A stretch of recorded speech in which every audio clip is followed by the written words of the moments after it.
그 오청님 입장이 기업 유치는 기업 유치대로 열심히 하시고요. 제가 오늘 토론을 진행하면서 느끼는 점은 떠나는 청년 어쩔 수 없습니다. 가고자 하는 청년을 막을 수는 없고요.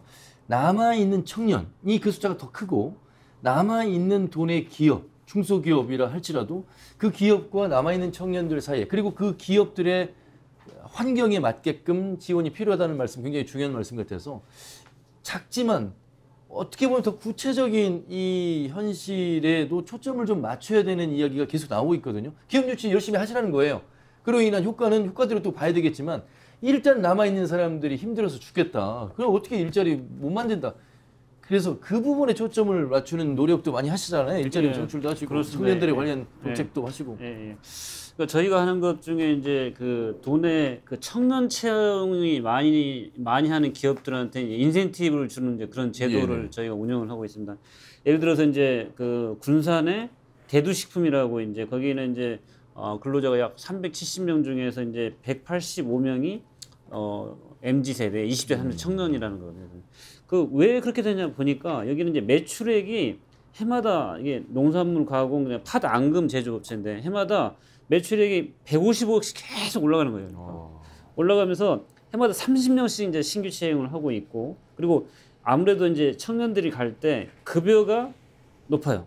한 4천만 원 정도 대졸 기준으로.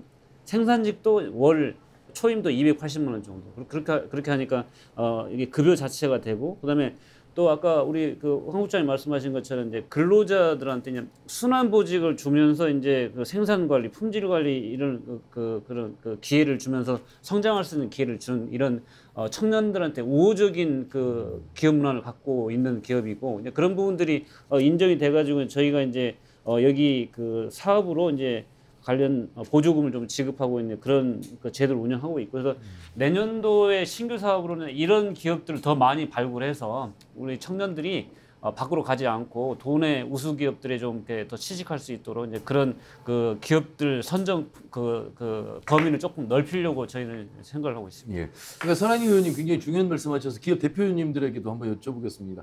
임금은 좀 낮아도 사회복지라든지 여러 근무 환경이라든지 이런 것들이 그리고 앞으로 대기업은 일찍 조기 퇴직할 가능성이 높지만 중소기업은 자기의 의지만 있다면 더 성장할 수 있는 가능성 여러 장점들도 많거든요.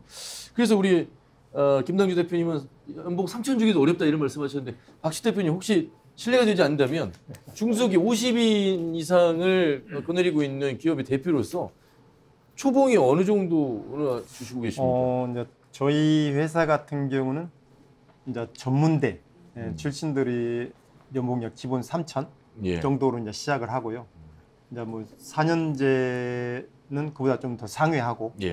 그래서 저희들 아마 전체 평균 임금이 약 한 4천만 원 후반대 정도 나올 것 같은데 평균 전체 50명. 저희는 기술 직종이다 보니까 아무래도 그 유자격자들이 많이 필요로 하고 해서 저희는 이제 저희 동종업계 치고는 그래 좀 그 괜찮은 회사다는 이미지를 심어주려고 제가 노력을 하고 있습니다. KBS 신입사원과 별 차이가 없습니다. 아닙니다.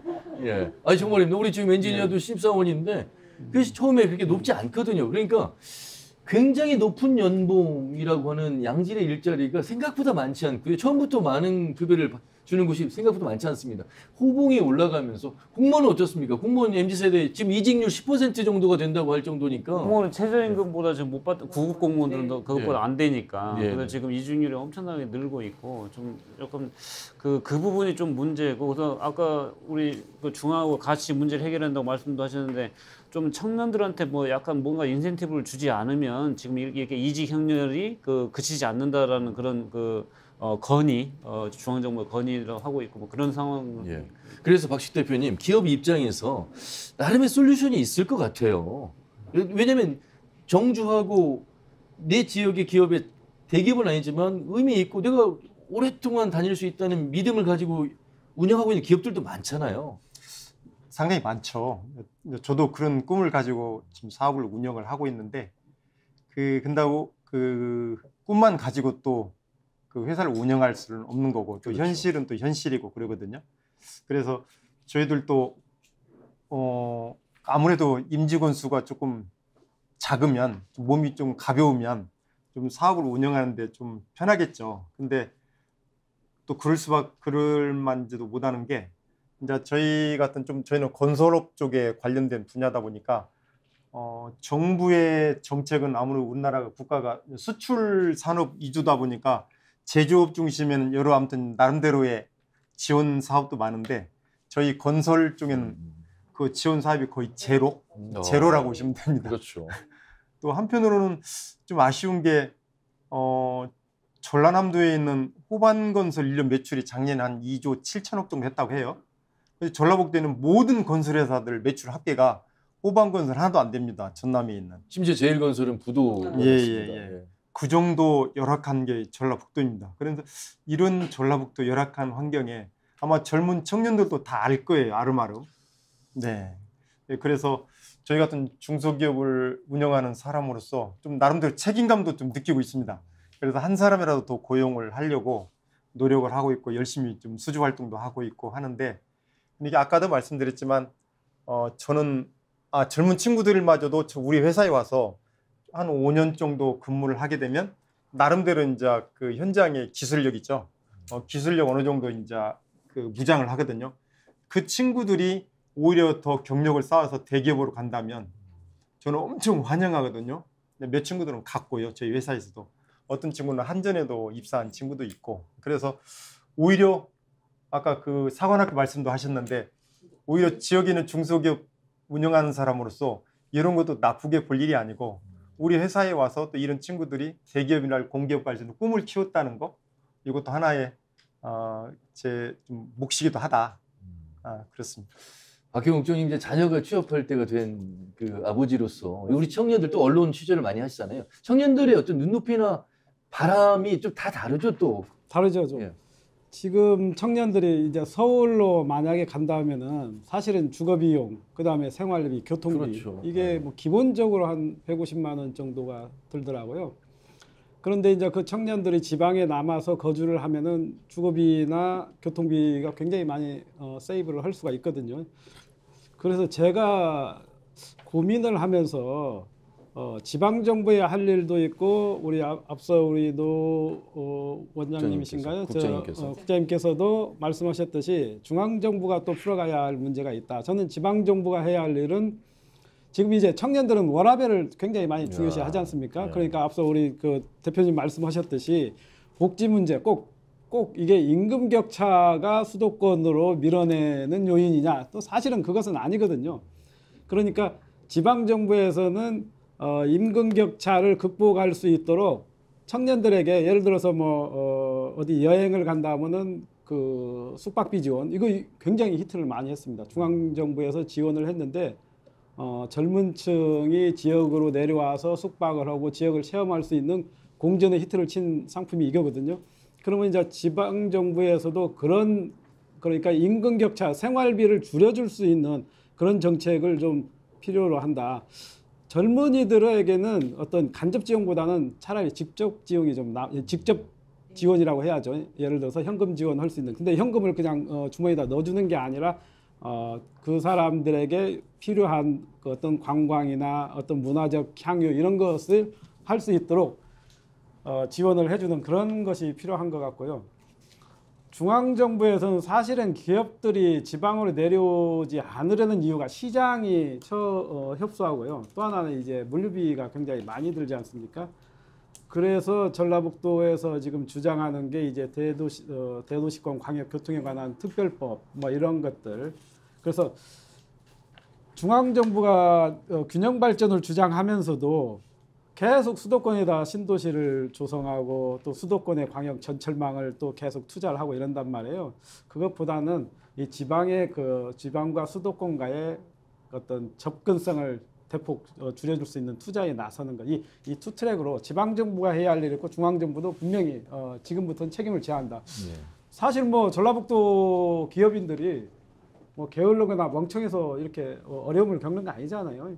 어찌 보면은 뭐 한 30년, 40년 된 그 부산과 뭐 서울 간의 이게 거점 개발 방식에 그렇죠. 의해서 그런 것인데 이제는 그 중앙 정부에서도 균형 발전에다가 국가 시책에 최우선의 균형 발전을 둬야 한다고 네. 저는 봅니다. 예. 아까 그 네네, 이제 노인정 우리 목사님. 대표님께서 최저시급을 얘기하셔가지고 근데 최저시급이라고 하는 거는 사실 이제 최저시급을 이렇게 바뀔 때마다 항상 논란의 문제가 되죠. 뭐 자영업자 입장에서 노동자 입장에서. 근데 저는 최저임금 제도는 최저 생활을 보장하는 제도예요. 최고로 너의 생활을 보장하는 게 아니라 최저거든요.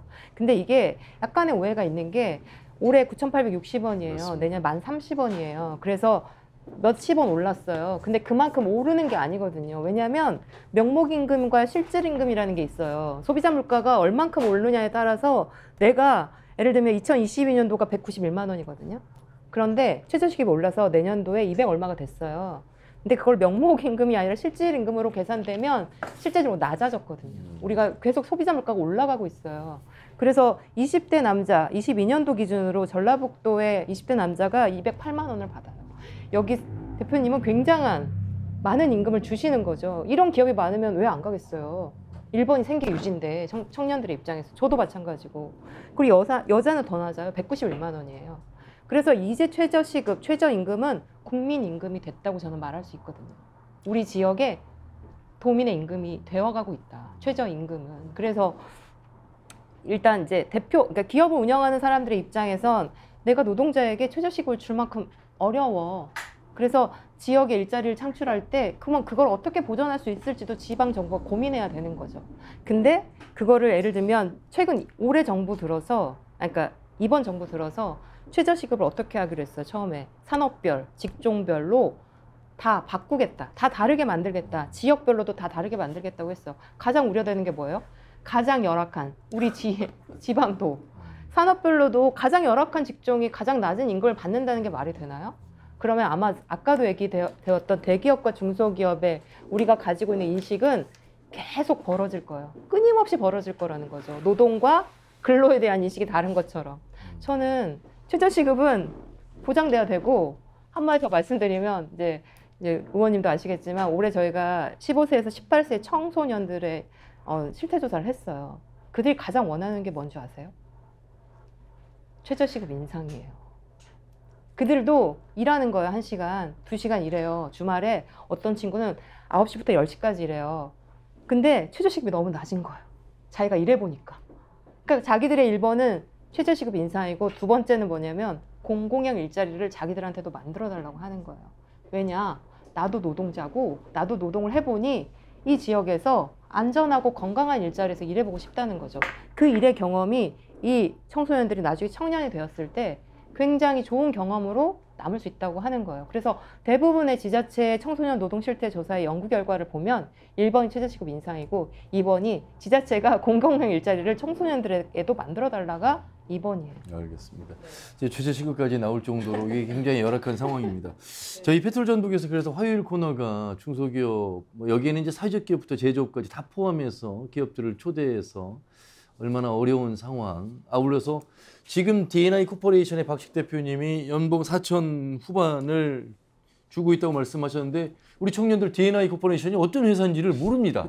그렇기 때문에 언론에서 답답하기 때문에 기획자로서 진행자로서 이 코너가 꼭 필요하겠다. 실제로 굉장히 많은 피드백을 받고 있고요. 시청자 의원들로부터 굉장히 호감을 얻고 있습니다. 이것이 아마 몇몇 분들의 이야기가 아니라 많은 우리 도민들이 그래, 우리 지역을 일단 알아야 돼. 우리 지역의 기업이 어떤 기업들이 있는지를 알아야 돼. 이런 부분들의 취지가 좋다, 이런 말씀을 하신 것 같습니다. 뭐 제가 자화자찬을 하는 것이 아니라 이런 말씀을 드려보고 싶어요. 그래서 도나 우리 각계 전문가들께서 지역 방송, 제가 지방 방송 아나운서니까 저 지방 방송 아나운서나 본사에 있는 저희 동계 아나운서나 월급 똑같이 받거든요. 그런데 제가 삶의 질이나 워라밸 훨씬 더 높다고 봅니다. 자, 우리의 인식 차원에서 우리가 조금 더 우리 지역 살만해. 행복지수, 삶의 질 괜찮아. 교통지수, 복지 나쁘지 않아. 자, KTX가 1시간이면 갑니다. 1시간 20분이면 전주에서도 갑니다. 많은 의료 환자분들 서울로 빅5 병원 가고 있습니다. 우리도 살만해라고 하는 인식이, 우리가 언론에서 이제 이런 말 쓰지 말자고 합니다. 소외됐고 홀대받고 뭐 피해의식.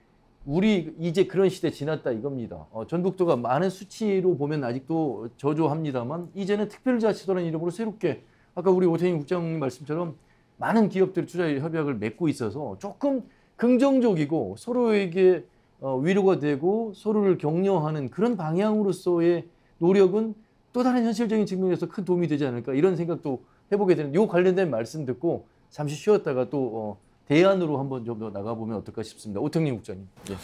예, 아까 말씀하신 것처럼 이제 최저 시급 문제는 사실은 이제 본질적으로 아마 아까 우리 대표님 말씀하신 것처럼 이 대기업하고 이제 중소기업의 생산성 차이가 거의 3배 차이가 나는 부분인데 그러면 그러니까 대기업이 100이라고 치면 중소기업이 한 30 정도 보는데 지금 현재는 그러니까 물론 대기업이 이제 독과점 구조가 되고 이제 여기에서 하도급 횡포도 하고 그다음에 여기 인재를 다 빼가고 하니까 여기가 갈수록 이제 경쟁이 떨어지는 건 사실인데 문제는 이 30% 대기업 대비 30%의 그 생산성 가지고 최저시급을 맞출 수가 없다는 것이 이제 우리 말씀이시고 그리고 그나마 이제 기술을 갖고 있고 이쪽에 뭐 자격증이라든가 뭔가 좀 이렇게 그 인력의 퀄리티가 괜찮은 데는 그래도 유지할 수가 있거든요. 이런 구조라는 것이 생각이 좀 드는 것이고 그래서 그런 구조에서 그럼 전라북도 도 차원에서 행정적으로 뭘 할까 이제 거기에 보면 이제 아까 말씀하신 포함해서 한 2가지가 있는데 하나는 뭐냐 저도 지금 지켜보고 있는 것 중에 모든 걸 빨아들이는 서울이 영원하겠냐 이것이 한편 보면 지금은 이제 뭔가 예전하고 다른 것들은 SNS가 있고 그다음에 또 KTX가 있고 이런 것들이 그러면은 서울 같은 경우는 지금 예전에 비해서 이제 워낙 재개발을 많이 하다 보니까 전체적으로 이제 도시가 깨끗해진 건 사실인데 약간 대도시 특유의 고립감 같은 거 있잖아요. 약간 너무 첨단한 거에 차가움 같은 이렇게 자본주의의 어떤 차가움 몸으로 느껴야 되는 그런 구조라는 것이 있다고 치면 양극화도 심하고. 예, 양극화 심하고. 예. 그렇게 된다고 치면 아마 언젠가는 우리가 지금 이렇게 약간의 지금 스포트라이트도 덜 받지만 우리가 지금 문화가 좀 살아있고 K컬처의 본산이 있고 그다음에 아직은 조금 인간 간의 좀 이익관계가 조금 더 낫다는 뭐 그다음에 뭐 자원봉사를 더 많이 하고 그다음에 기부가 또 전국적으로 상이고 뭔가 그런 정신적인 부분 그다음에 인간답게 사는 아까 인권 말씀하신 것처럼 오히려 인간의 권리를 보장받으면서 살 수 있는 그런 부분에서 우리가 좀 뭔가 좀 이렇게 이미지 메이킹도 하고 그런 투자도 하고 그런 노력들 그러니까 아마 우리 전라북도 사람들만큼 전국적으로 보면 무형문화재가 인구 대비 가장 많다는 거예요. 예. 경기도 많고 그냥 그런 약간 뭔가 정신 세계에서 봤을 때 전주시가 뭐 전주다움 이런 말도 하는 것처럼 뭔가 정신적으로 어떤 기준을 잡고 사물을 바라보는 그런 거에 대해 되게 강하지 않느냐. 저는 그래서 다른 지역에서 우리 이제 공무교육원에 온 공무원들한테 당신이 전주에서 할 때 가장 경쟁 있는 게 뭐냐? 판소리를 배우면 된다. 어디에서 배울 수가 없다 이것은. 아니면 해금을 배워라 이렇게 이야기를 하는데 그게 나중에 전주를 기억할 때 너의 자산이 될 거라고 이야기하는 것처럼 우리가 전주만이 갖고 있는 걸 다시 한번 살펴봐야 될 거라는 생각이 들고요. 그게 우리가 체계적으로 조금 정리를 하면 어느 순간에 서울 중심에서 이게 영원히 계속되지 않는다고 치면 어느 순간 꺾어졌을 때 뭔가 여기 이상하가 비슷하거나 뭔가 더 정신적인 만족감을 주는 그런 도시가 어디에 있을까 이런 부분에서는 아마 대안으로서 우리를 선택할 수 있도록 우리가 시간 동안 투자를 하는 그런 노력들 그다음에 아까 말씀하신 것처럼 기업하고 이제 근로자 관점이 좀 다른 면이 좀 있는데 그 간극을 어떤 식으로 우리가 공공투자를 통해서라든가 좀 청년들한테 약간 뭘 보조를 한다든가 그런 정책을 개발하는 문제 아마 그런 2가지가 우리 인력 미스매치 그다음에 이런 근로 관계 노사 관계에서는 아마 중요한 이슈가 될 걸로 보고 그런 부분에 대해서는 미리 한번 준비할 부분이 있는지 한번 살펴봐야 되겠다는 생각입니다. 예, 선한 의원님. 따뜻함이라고 하셔가지고 제가 거기서 좀 마음이 아픕니다.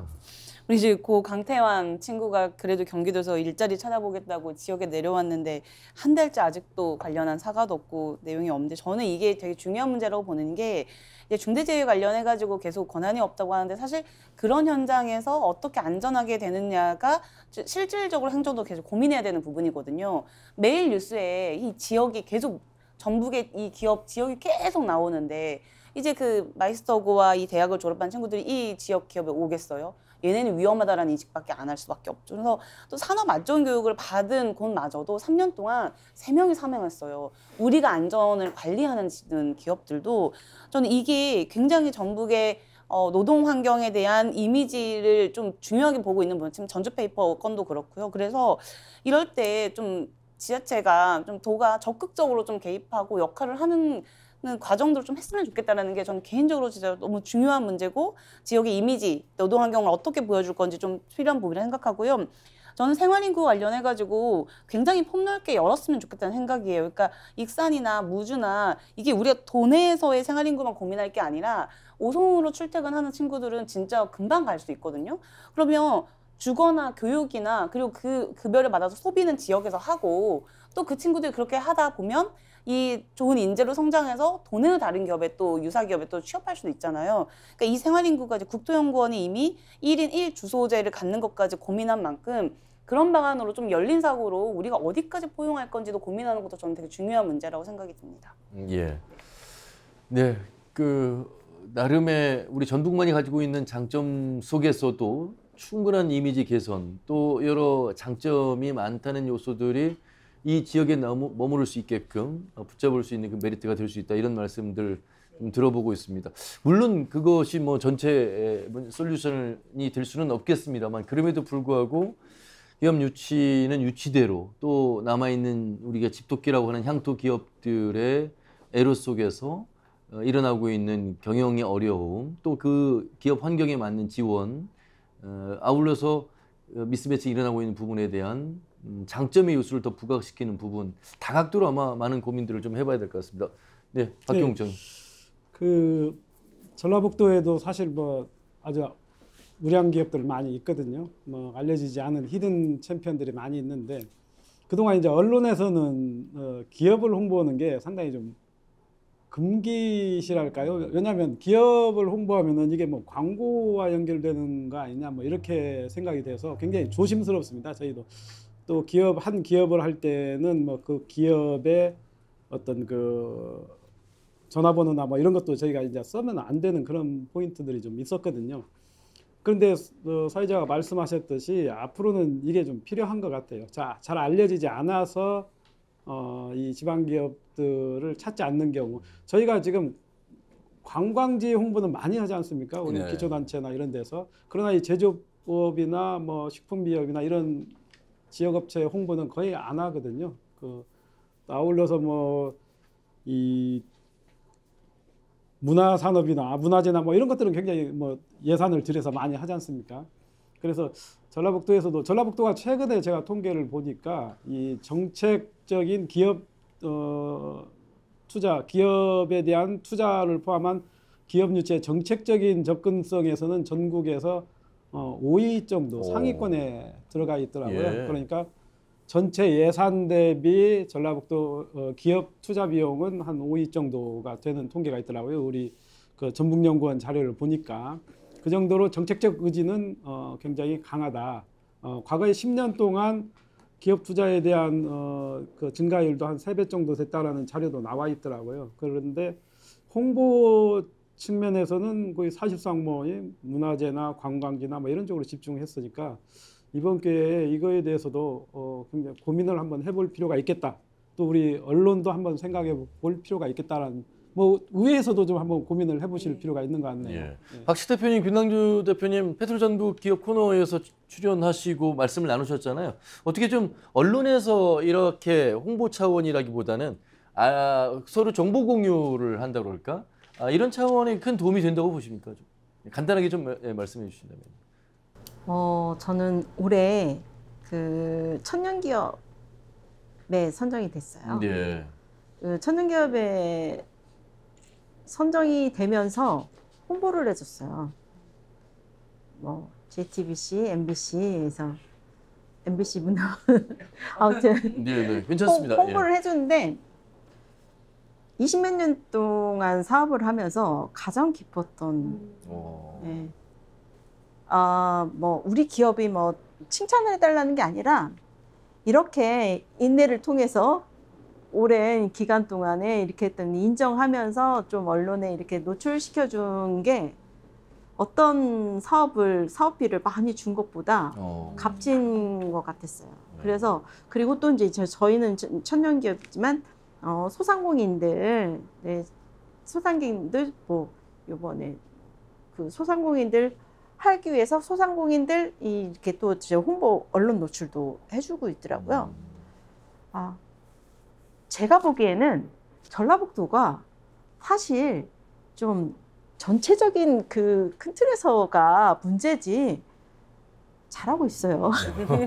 문제인데 잘하고 있어요. 국장님 너무 좋으시네. 좋아하시는. 그러니까 어쨌든 기업 입장에서는 네. 기업의 이미지라고 하는, 기업의 인지도라고 하는 것에 대해서 언론이 좀 더 도어 차원에서 PR 차원이 아닌 정보 공유, 소개를 통해서 존재감을 서로가 인식하는 그 과정이 없었는데 도움이 많이 됐다 이런 말씀이시고, 박씨 대표님은 어떠셨어요? 이제 저희 업종은 아무래도 좀 불특정 다수를 하는 그 소매 이런 사업이 아니고 네네. 저희는 좀 특정한 좀 기술력을 갖고 있는 1년에 예를 들어서 계약을 한 10건, 20건 정도 하는 회사다 보니까 사실은 뭐 어떤 홍보랄지 기업 이런 거는 저희 회사하고는 약간 좀 결이 다릅니다. 네네. 저희는 그런데 한편으로는 전라북도에 이제 수많은 뭐 식품이랄지 뭐 제조 중소기업들 수많은 다양한 회사들이 있는데 가끔씩 만나보면 다들 얼굴이 저희들이 밥을 안 사주고는 안 되길 정도로 표정들이거든요. 그런 거 보면 야, 저분들이 이 전생에 무슨 죄를 많이 졌길래 이렇게 고통을 받고 있을까 하는 안쓰러움도 있어요. 근데 거기에 비하면 저희 회사는 그래도 좀 나은 편이다, 행복하다, 이런 생각이 들고요. 또 하나는 TV에서 그 최저임금 있죠. 최저시급 얘기가 나왔는데 어떤 직종에서는 굉장히 볼멘 소리로 힘들어하면 호소를 하는 데가 있는데 왜 그럴까? 또 이제 한편으로는 저희는 기술 직종이다 보니까 기본 그 연봉이라는 게 있거든요. 그럼 저희 회사는 이제 시급하고는 최저임금하고는 좀 다른 직종이다 보니까 한편으로 저도 이해가 안 갔어요. 저걸 맞추려면 그러면 가격을 올리면 되나? 가격을 올리면 예를 들어 음식값을 올리면 여기에 오는 아르바이트생이랄지 아주는 그 일부 서빙 분들한테 시급을 올릴 수가 있나? 그러면 가격을 올리면 과연 손님들이 올까? 와, 이게 그 시급이라는 게, 최저임금이라는 게 이 어떠한 그 분야에 있는 중소기업 사장님들한테는 그 한계점인 것 같더라고요. 이걸 더 주면 우리 좀 나름대로 여유가 있는 회사들은 야, 저거 1시간에 뭐 500원, 1000원 올렸는데 저게 무슨 의미가 있어라고 하는데 절박 또 그 분야에 있는 분들은 그 자체가 이윤이 나느냐 적자가 나느냐 그 한계선이기도 하더라고요. 그런 걸 봤을 때 뭔가가 지방정부가 할 일이 아니고 이 중앙정부 차원에서 이런 중소기업들 진짜로 시급을 주기도 팍팍한 그 수많은 중소기업들한테 어떤 금전적이든지 아니면 어떤 혜택이 좀 아쉽다 이런 생각도 들었습니다. 네. 지금 얘기와 더불어서 계속해서 진행되고 있고 그럼에도 불구하고 언론에서 할 역할 또 도가 함께 범차원에서 해야 될 일이 있다. 전북의 장점이 충분히 많다 이런 이야기도 해주신 것 같습니다. 끝으로 우리 노현정 국장님 말씀 듣고 잠깐 쉬었다가 다시 또 진행을 하도록 하겠습니다. 네, 뭐 어쨌든 뭐 계속 청년의 일자리를 이야기하는데요. 제가 최근 시사 잡지를 하나 봤는데 사실 저희 지역 통계에도 나와요. 가장 많이 이직하는 세대는 20대 여성입니다. 20대 여성, 남성에 비해서 20대 여성이 타 지역으로 가장 많이 이동하거든요. 왜 이동할까? 왜 전북 지역에 있는 여성들은 전북 지역에 거주하지 않고 타 지역으로, 특히 서울, 경기 쪽으로 이주해서 그것도 저임금을 받거든요. 여성의 직업이 대충 어떤 데냐면 병원, 소규모 병원 같은 데예요. 인력 파견업이라고 얘기할 수 있는데 거기 가서도 임금이 높지 않아요. 근데 왜 거기를 갈까? 그건 이제 저희와 다른 세대의 또 다른 저희가 알 수 없는, 알 수도 있겠죠. 저희와 다른 세대의 이야기가 그 안에 있을 것 같은데 또 아까 어떤 분이 얘기해 주셨을 거예요. 어쨌든 이력이라고 하는 게 20대에는 없잖아요. 그러니까 내 이력을 한 줄 채우려면 내가 서울에 가서 어떤 이력을 써야 되기 때문에 갈 수도 있겠죠. 근데 사실 이제 나이가 든 나로서는 사실 이해가 되진 않죠. 왜냐하면 거기에 200만 원을 받고 생활하려면 얼마나 많은, 또 200만 원 벌어서 150만 원을 지출하는 것보다 200만 원을 벌어서 100만 원을 지출하는 여유가 낫지 않을까 생각하잖아요. 근데 20대는 또 다른 생각을 하는 거죠. 라는 것에 저는 이제 청년이 어떤 욕구가 있는지에 대해서 저희들은 조금 더 관심을 가져야 된다라는 이야기를 드리고 싶어요. 네, 알겠습니다. 자, 기업 유치와 더불어서 일자리 이야기가 쉽지는 않을 거라고 생각했습니다만 중간 지점까지 말씀을 나눠봤고, 사실은 이러한 솔직한 지금의 현 주세에 대한 이야기를 이해한 다음에야 제대로 된 기업 유치가 실질적으로 일자리 창출에 어떤 효과를 가져오는지, 또 내지는 진짜 청년들이 바라는 일자리는 어떤 일자리인지 다양한 분야에서 각자의 목소리를 취합했을 때 대안도 나오지 않을까 싶습니다. 잠시 후에 이 대안 쪽으로 좀 더 들어가서 후반부를 좀 마무리하도록 하겠습니다.